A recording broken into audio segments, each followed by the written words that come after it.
As Lil Wayne said, stomping on this beat like I'm up Sigma. I'ma say Delta because I'm a Delta. I don't even know if the average listener realizes what he's doing to your ears, but the switching up of the flow, of the meter, of the bar, it makes you continue to pay attention, which only makes you even more tuned in to what he's saying. He is sculpting emotion through the syllables. Y'all, we haven't even got into the content of what he's saying. We're talking about syllables right now. Calling Jimmy John's cause them shooters don't deliver.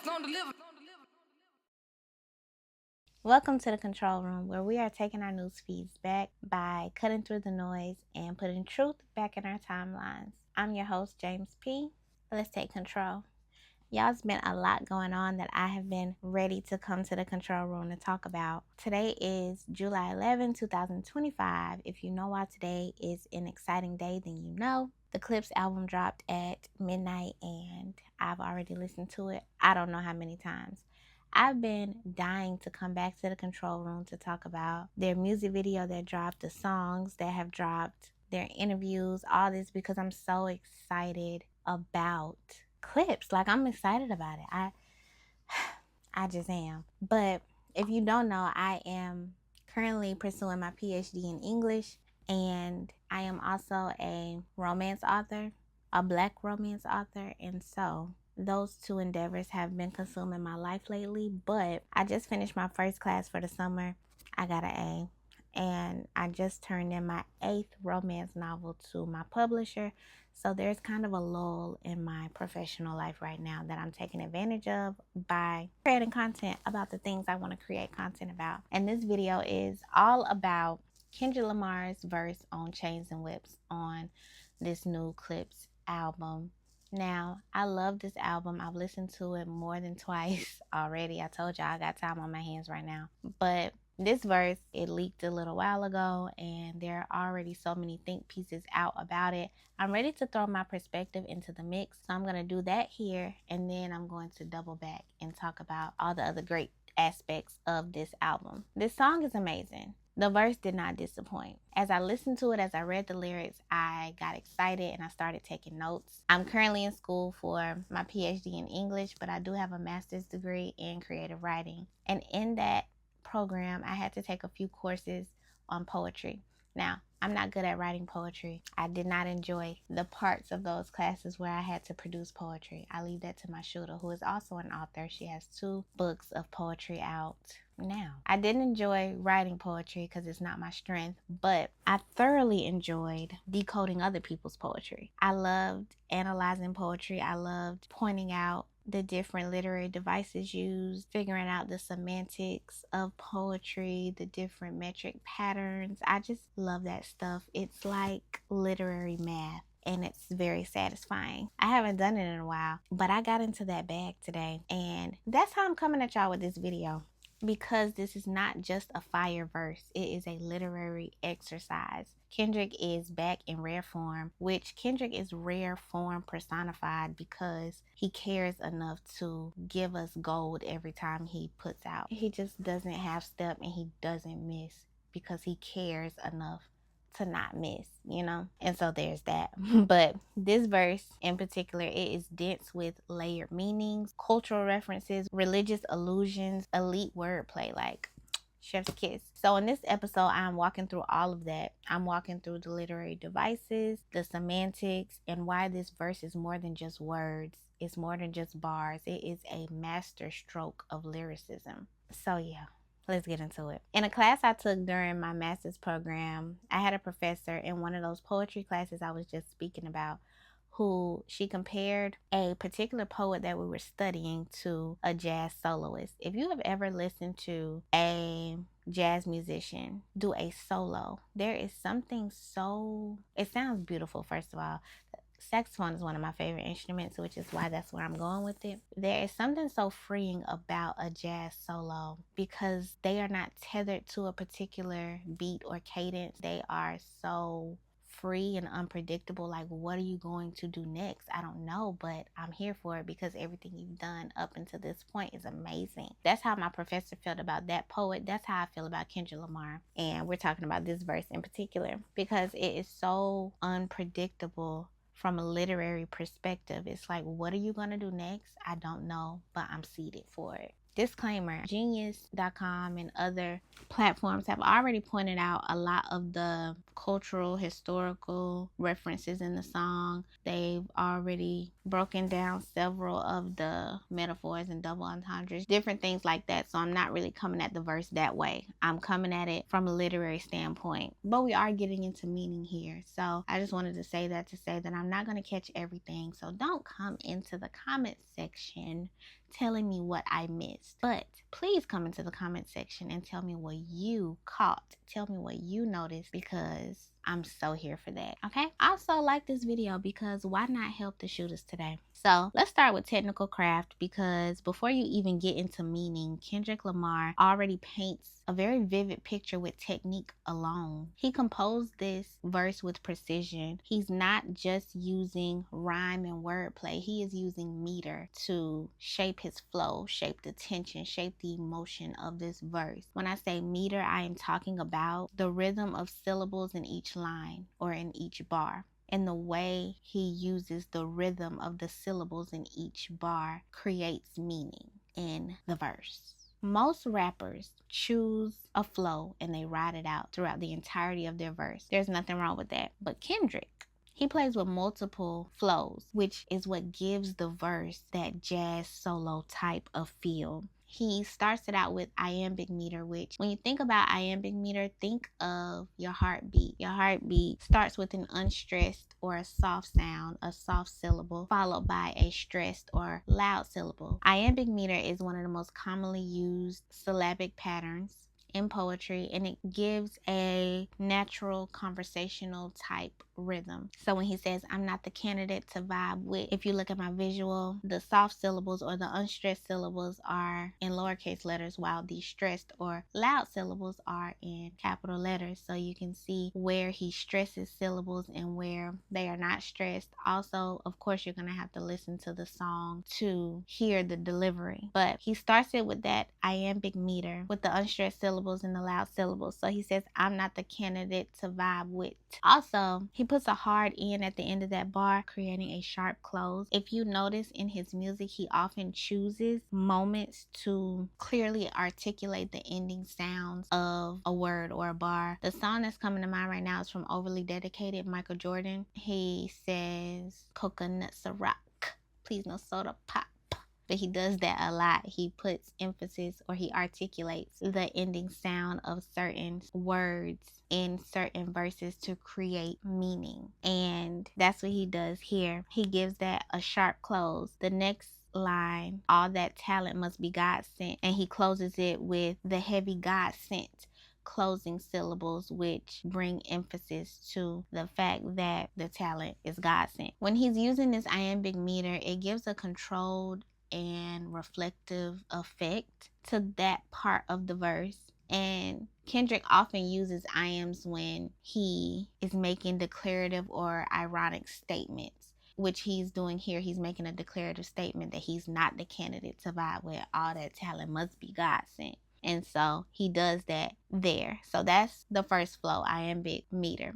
Then we switch to trochaic meter.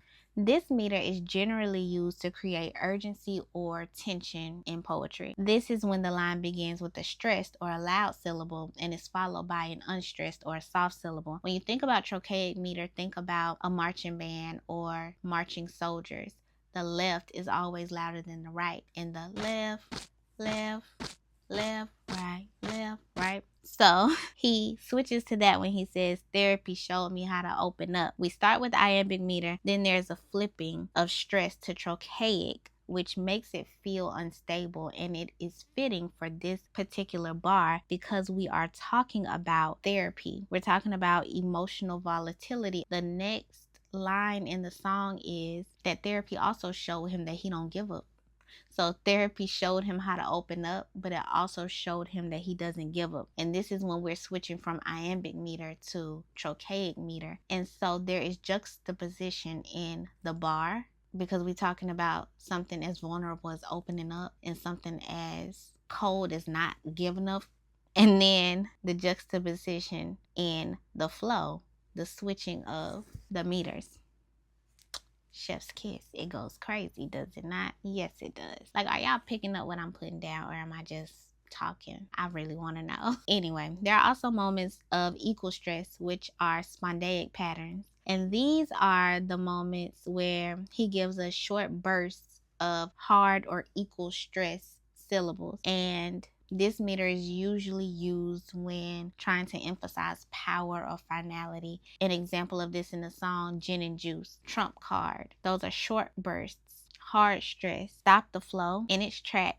They punch the bar and they command the listener's attention. It's like, I don't even know if the average listener realizes what he's doing to your ears, but the switching up of the flow of the meter, of the bar, it makes you continue to pay attention, which only makes you even more tuned in to what he's saying.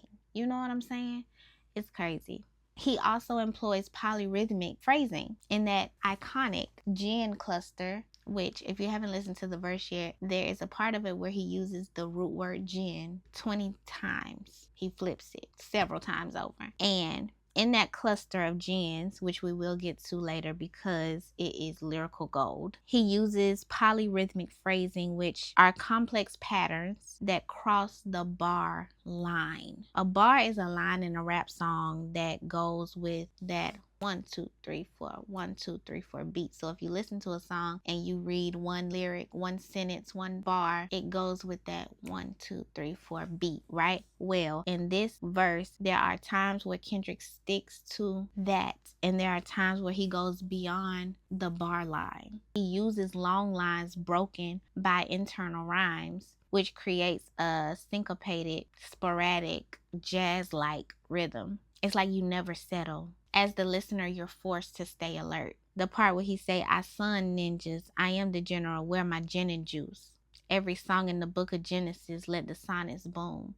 He's going past the bar line to get his point across. Then he snaps back into it, making it make sense and making it still be on beat. Polyrhythms allow him to play above the beat, keeping the listener in suspense. Like, what is he going to do next? It's a rhythmic way of asserting dominance. That's exactly what he's doing. He's like, as Lil Wayne said, stomping on his beat like I'm up Sigma. I'm going to say Delta because I'm a Delta. That's what he's doing. He's asserting dominance over the beat, and he's asserting that dominance as he's saying words like he sons ninjas, he is the general. Like, what? He doesn't just use 8-bar or 16-bar uniformity. His lines vary. Some lines are short and clipped, like I don't, with the kumbaya stuff, and others are extended thoughts that stretch across 2 bars. Like, they said I couldn't reach Gen Z, you effing heads. You must be full of that ginseng. Here comes the jinx, yeah. There's a disruption of structure there that mirrors the disruption of cultural norms that he is rapping about. So why does any of this nerdy stuff matter? It matters because Kendrick's flow isn't just flow. It is metrical warfare. It is a problem. It's a weapon. Like, his rhythm is rhetorical. When he's calm, the rhythm is regular. When he's angry or being ironic or being dominant, the flow sharpens, the meter breaks. He is sculpting emotion through the syllables. We haven't even got into the content of what he's saying. We're talking about syllables right now. He doesn't just ride the beat. He bends the beat. He breaks it. He rebuilds it one syllable at a time. He is doing what great poets do, shifting meter to control mood. And he's doing it in a rap verse. Stop playing with this man. Then he stacks that rhythmic mastery on top of so many other literary devices. Just to point out a few of them, using my favorite lines from the song, he uses alliteration, obviously. An example of that, he says, gentlemen and gangsters connect, the agenda of mine. God gave me light, a good year full of free will. These G sounds are not random. They are calculated. They ground the bars in grit. It's percussive. It's punchy. It is fire. It's giving what it needs to give. He employs internal rhyme. Many people critique Kendrick Lamar and have been for quite some time. Kendrick Lamar's use of single syllable rhyme schemes and slant rhyme And usually when I notice that critique on the internet, it is when someone is comparing him to J. Cole, who often employs multi-syllabic rhyme schemes.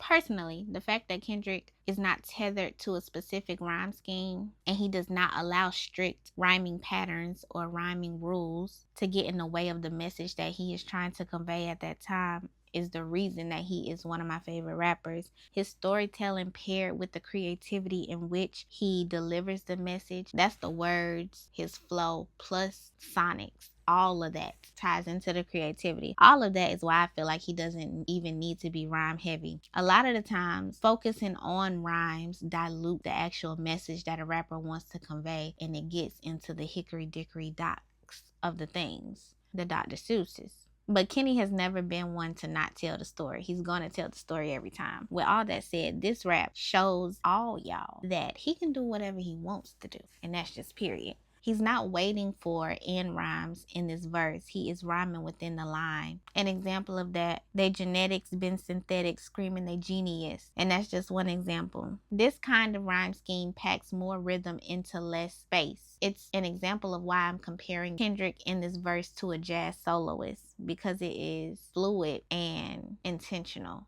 Okay, so let's get into his wordplay. His root word repetition of Jin. This is the crown jewel of this verse. Even the people who are not breaking it down in this way have noticed it and are speaking about it. Kendrick builds a semantic chain around the Latin Greek root word Jin, which means origin, birth, kind.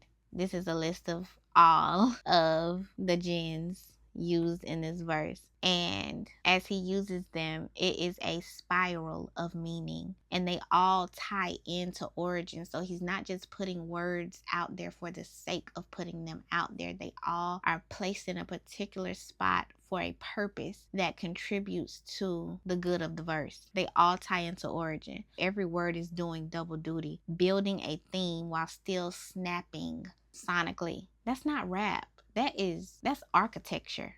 It's not wordplay. It is a semantic galaxy. Like, he is exploring identity, lineage, destruction, rebirth, masculinity, legacy, all through one root word, all through one syllable. Jin. It's crazy, guys. And as he's exploring it, he's still employing other literary devices like simile, heavy genes like Genevieve. He's likening his lineage, his heavy genes, to the Genovese crime family. That line is dripping with symbolism of weight, power, and notoriety. That's just one. It's so many, and I told y'all I can't cover everything because this video is already running longer than I wanted it to. But there are more. He gets into the biblical allusion when he says, "How many Judases done let me down?" Every song in the book of Genesis. These are allusions to betrayal, repeated betrayal, because he said Judas is. So there's that. And then every song in the book of Genesis alluding to creation, legacy, foundational sound. That line, every song in the book of Genesis, let the sonics boom, is packed with double, even triple entendre. It blends biblical reference using musical metaphor and cultural commentary. Let's unpack it real quick. So, the book of Genesis is the first book of the Bible detailing creation, the beginning of life, light, sound, and order from chaos. Kendrick positions himself as a creator, a musical creator, someone who is speaking songs into existence the way God spoke the world into being. But he's not trying to be God, is he? No, because the talent is God sent. He says God gave him light later in the song. Don't forget that part. So he's not trying to be God, but he is positioning himself as a creator in this bar. He's likening his songs to divine acts of creation. Each track is foundational, purposeful, powerful. That's what I believe he's getting at with every song in the book of Genesis. The second layer of that bar, let the sonics boom, is a double entendre. Sonics boom, obviously an onomatopoeia, the sound of explosion, which is referencing high impact beats or powerful production, I feel like. So he's suggesting that he is creating tracks that echo biblical beginnings. They are profound, they are elemental. And then let the sonics boom is a metaphor for the impact of his music. The Sonic Boom part could also be referring to the video game character Sonic the Hedgehog. Only know about that because of my brother. He definitely had a Sega Genesis, which is how I even thought to Google if that was a game on the Sega Genesis, but I found out that it was. It originated on the Sega Genesis, and then a later installment of it was called the Sonic Boom, and Kendrick is in just the correct age bracket to have that T and employ it in this verse. So, you know, layers. It's layers to it. When he says God gave me light, he has this divine favor, this calling, this destiny that he's speaking on in this verse. There are several cultural allusions. He references Nas, Rakim, the Genovese family, Gin and Juice, Trump Card, Gen Z, Ginseng, Jenga. Each of these references carry history, tension, or irony, and they are all tied into broader themes. Of course, he uses irony, the irony of therapy, showing him how to open up, and also showing him I don't care. I do what I want. I am who I am. It's a sharp twist. Therapy's supposed to bring vulnerability, and Kendrick flips it into detachment. He also juxtaposes a few other things. He talks about gentlemen and gangsters in one bar. Two different worlds of civility and chaos colliding. So all that I just covered is technical craft alone. And now that we mapped the craft, let's talk about the meaning. I wrote down 7 major themes that I feel like are woven together through his words on this song. The first one, authenticity in hip hop. He says hip hop died again. Let's be clear, hip hop died again. Kendrick Lamar is not playing. This is a funeral announcement. He's tired of the posturing, the plastic flows, and the microwave rappers. He's sick of it. And he follows that up with half of my profits may go to Rakim, which is obviously a salute. He's offering up reparations to the forefathers of hip hop. Kendrick Lamar is one of the most culturally sound public figures of today. He is always paying homage to the culture. Like with To Pimp a Butterfly, paid major homage to one of the culture's finest, Tupac. Even his whole Kung Fu Kenny persona was a tribute to Don Cheadle in Rush Hour. Like, he even did it as recent as GNX on different songs, the whole Super Bowl performance. Like, he is so culturally sound, and he is always paying homage and paying respect to those who contributed to this culture before him. So this line where he says hip hop died again and then half his profits may go to Rakim, it does a lot of work in just 2 bars, particularly in how it relates to Rakim and Nas, who are 2 foundational figures in hip-hop history. The hip hop died again part is obviously referencing Nas' 2006 album Hip Hop is Dead. When Nas dropped that title, he was basically throwing a gauntlet, and y'all know certain people didn't take that well. By saying hip hop died again, Kendrick is acknowledging that Nas's warning was valid, because I need to repeat that. He's suggesting that despite Nas's critique at that time, the industry has once again lost its soul, and maybe he's tired of watching it happen. So that line connects to Nas thematically, and it's a lament for the art form, its history, and its direction. And then the Rakim part of it, Rakim is widely credited with revolutionizing rhyme technique and lyricism in the late 80s. Before Rakim, rap was much simpler, more rhythmic, but with Eric B. and Rakim, he introduced different aspects like internal rhyme and complex flow, more conscious or introspective content. Yeah, a goat. And so Kendrick is directly acknowledging that he wouldn't exist as a lyricist without Rakim. This line is both respectful homage, giving flowers while the legends are still here, and then economic reparations, suggesting that artists today profit from a structure that was built on Rakim's innovation. So paying Rakim is metaphorical and should be financial. It's a powerful gesture. He connects the death of hip hop with the need to return to its origins, and Rakim is one of those pillars, which makes the verse hit so much harder, because all these things that Rakim played a part in bringing into rap, the internal rhyme, the complex flow, the introspective content, Kendrick is implementing in this verse, which we just covered when it came to the technical craft of the verse. I can't make this stuff up. So yes, together those lines acknowledge the crisis in the culture, offer a solution through respect and realignment with the greats. And then these lines position Kendrick as someone who is bridging eras. He's modern enough to thrive today, but he's grounded enough in the roots of this thing that we call hip hop and culture to do what needs to be done to revive it. And so, yeah.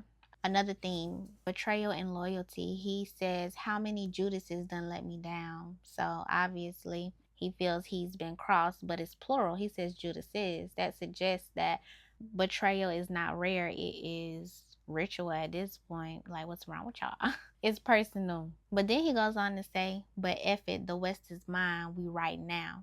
And that is reminiscent of, in my opinion, the Whacked Out Murals part where he says, irony, I think my hard work let Lil Wayne down. Whatever though. I feel like the sentiments are similar. Like, he's not crying about it. It is what it is. The West is mine, we right now. And that's what I'm focused on. Another thing in this verse is cultural gentrification. He says, move ninjas up out of here. This stuff get gentrified. He's talking about literal gentrification, yes, but also the gentrification of culture, of rap, of Black identity. He is pushing back against this raw and real thing being softened and corporatized and resold. And I'm with it. Push, Kenny, push. Another thing, generational conflict. He says, they said I couldn't reach Gen Z. And the irony of that is, I know y'all seen how many Gen Z people have been at the Gen X tour. He's taking that criticism and turning it into an anthem and continuing to layer this Gen cluster as he buries the criticism. It's like the wordplay is so complex that it should be studied, which it is being studied at, what is it, Temple University? I honestly want to take the class. I want to teach the class. Another thing, power and masculinity. He says, I son ninjas, I am the general, where my gin and juice. That's like 3 power moves in one line. He is the patriarch, he is the commander, he is the cultural icon. This is not Kendrick competing at this point. This is Kendrick claiming he's sitting on the throne, guys. Another thing, mental health and self-awareness, when the therapy line, and that might be one of the most human, just real lines of the whole thing. He's done the work. He's been introspective. We've gotten that on Mr. Morale and the Big Steppers. But he's also tired of people and their expectations, their unwarranted opinions, all that. Like, in that opening up, he realized, what am I sitting here caring for? I don't care. I'm going to be me. I'm going to do me. Another theme is spiritual authority. He says, God gave me light, a good year full of free will. Trump card told me not to spare your life. That's a battle between divine guidance and ruthless clarity. Free will gives him agency. And then the Trump card, when you had a Trump card, you know, that's endgame. So, yeah. And I choose not to get into the potential political aspects of that bar. There are plenty of people on the internet doing just that. So what are we really seeing here? We're seeing that Kendrick Lamar is not just rapping. There's no way. He is engaging in theological critique and cultural reclamation. The verse is a cipher. It's satire. It's a battlefield. It is a generational statement. This verse is Kendrick using every tool in the literary toolkit to reassert dominance. Not just as a rapper, but as a thinker, as a poet, as a writer, as a prophet, as he often labels himself. And he doubles down on that in this verse as he talks about what God gave him and what he's doing with those gifts. And the fact that he did all of this on a guest feature, he did not come in the room to match energy or compete. He came into the room to let a few things be known. Rob Martman said that this verse is more of a state of the union after the recent events in Kendrick's career, and I can agree with that. He's telling you what it is, and he's doing it in such a literarily complex way. So yeah, that's what I got, y'all. This has been the Control Room. If this breakdown gave you something to think about, hit that subscribe button and share this video with somebody who still thinks Kendrick Lamar just be talking or rhyming words. If you enjoyed this literary approach to analyzing rap, let me know in the comments, because I'm going to be honest, I enjoyed it. If y'all didn't enjoy it, I won't continue. But if you did, let me know. Again, I don't need people coming into the comments to tell me what I missed, but I would love for you to come in the comments and tell me what you picked up on, what you caught in the verse, I would love some dialogue about this verse and all the songs on the album and the rest of the song also. I love this song. I've already favorited it in my Apple Music. I love the album. I'm so happy to have new rap music that I enjoy that has not been a common occurrence before the last year. So I'm just in my element and I'm just enjoying being fed. Like this video, drop a comment, and most importantly, take control of your timeline. Do not let the algorithm think for you. Take control. I have been your host, Jaimsss, and I'll see you next time inside the control room.